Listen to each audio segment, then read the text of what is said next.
ಸರ್ಕಾರಿ ಶಾಲೆಗ ಮಾಸ್ತರ್ ವಿನಂತಿ ಮಾಡ್ಕೋತಾನ, ಎಲ್ಲರ ಹಾಳಾಗಿ ಹೋಗ್ರಲಿ, ಕಣ್ಣಿಗೆ ಬೀಳ್ಬೇಡ್ರಿ ನೀವು ನನಗೆ.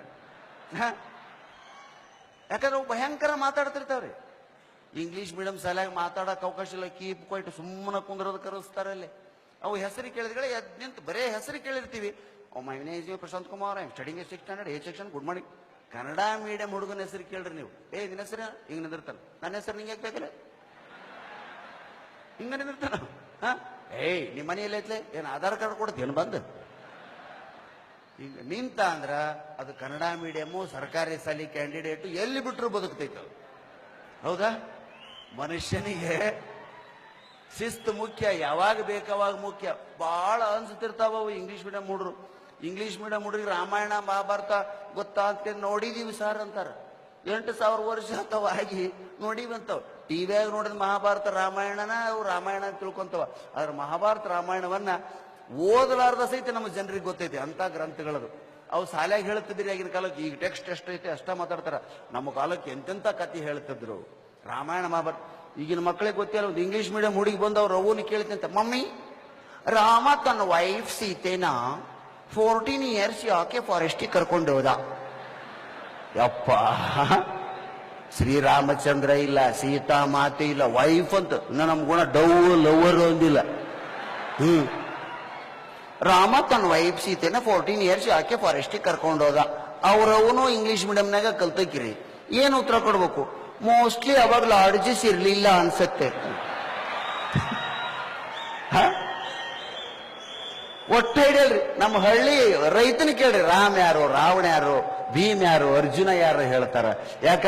ನಮ್ಮ ಸಂಸ್ಕೃತಿ ಅದನ್ನು ಕಲಿಬೇಕು ಮಕ್ಕಳಿಗೂ.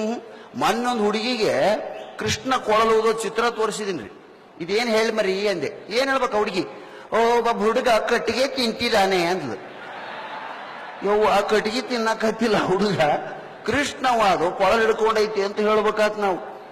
ದೇವಸ್ಥಾನಗಳ ದೇವರುಗಳ ಪರಿಚಯ ಇಲ್ಲ, ಧರ್ಮ ಗ್ರಂಥಗಳ ಪರಿಚಯ ಇಲ್ಲ, ನೀತಿ ನಿಯತ್ತಂತೂ ಬಿಡ್ರಿ ಎಂದು ಹಾಳಾಗಿ ಹೋಗಿರ್ತ. ಅದಕ್ಕೆ ಮಕ್ಕಳಿಗೆ ಮಾರಲ್ ಎಜುಕೇಶನ್ ಬೇಕ್ರಿ. ಮೊದಲು 4 ಮಂದಿಯಾಗಿ ಹೆಂಗಿರ್ಬೇಕು ಮಕ್ಕಳು, ಅದನ್ನ ಕಲಿಸೋದು. ಅದನ್ನ ಮಾಸ್ತರ್ಗಿಂತ ಹೆಚ್ಚು 4 ಜನ ಕಲಿಸ್ತಾರ.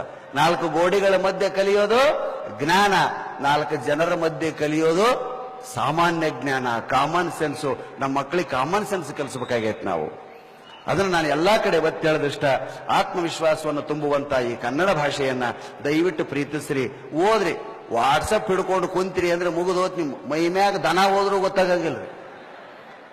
ಪುಸ್ತಕಕ್ಕೂ ಮೊಬೈಲ್ಗೂ ಒಂದೇ ವ್ಯತ್ಯಾಸ ಏನು?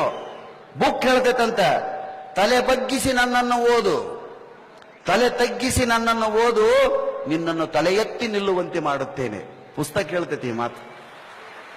ತಲೆ ತಗ್ಗಿಸಿ ನನ್ನನ್ನು ಓದು, ನಿನ್ನನ್ನು ತಲೆ ಎತ್ತಿ ನಿಲ್ಲುವಂತೆ ಮಾಡುತ್ತೇನೆ ಅಂತ ಬುಕ್ ಹೇಳ್ತೈತೆ.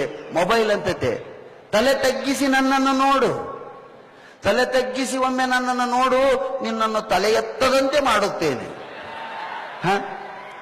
ಪುಸ್ತಕ ಓದ್ಯಾವ ಅದನ್ನ ಮುಚ್ಚಿದೆ ಅಂದ್ರೆ ಈಗ ಓದಿದ್ ಯಾರಿಗೆ ಹೇಳಲಿ ಅಂತ ಯೋಚನೆ ಮಾಡ್ತಾನವ. ಮೊಬೈಲ್ ನೋಡಕ್ ಹತ್ತಿದ್ರೆ ಟಿಂಗ್ ಟಿಂಗ್ ಟಿಂಗ್ ಟಿಂಗ್ ತಿಕ್ಕಿದ್ದ ತಿಕ್ಕಿದ್ದ ತಿಕ್ಕಿದ್ದ ತಿಕ್ಕಿದ್ದ. ಹಿಂದಕ್ಕೆ ನಮ್ಮ ರೈತರು ಸುಣ್ಣ ತಂಬಾಕ ಹಾಕಿ ತಿಕ್ಕುತ್ತಿದ್ರು ನೋಡ್ರಿ. ಈಗ ಅದು ವಾಟ್ಸಪ್ ಏನು ಬಂದೈತೆ ಯಾರಿಗೆ ಕಳಿಸ್ಬೇಕು. ಮೊನ್ನೆ ದೆಹಲಿಯಾಗ ಒಂದು ಜೀನ್ಸ್ ಪ್ಯಾಂಟು ಟೀ ಶರ್ಟ್ ಹಾಕೊಂಡು ಹುಡುಗಿ ಮೊಬೈಲ್ ತಿಕ್ಕಂತ ಗಟಾರದಾಗ ಬಿದ್ದಾಡ್ರಿ. ಅದು 5 ಅಡಿ ಗಟಾರ ಮುಣಿಗಿ ಬಿಟ್ಟಾಳ್ರಿ ಆಕಿ. ಆದ್ರ ಆಕಿ ಮೊಬೈಲ್ ಕಾಣಿಸಿ ಹೆಂಗೈತೆ, ಜೀವಕ್ಕಿಂತ ಹೆಚ್ಚೈತೆ ಮೊಬೈಲು. ಅದನ್ನ ಮ್ಯಾಗೆ ಎತ್ತಿಡ್ದಾಳ, ತಾನು ಮುಣಿಗ್ಯಾಳ.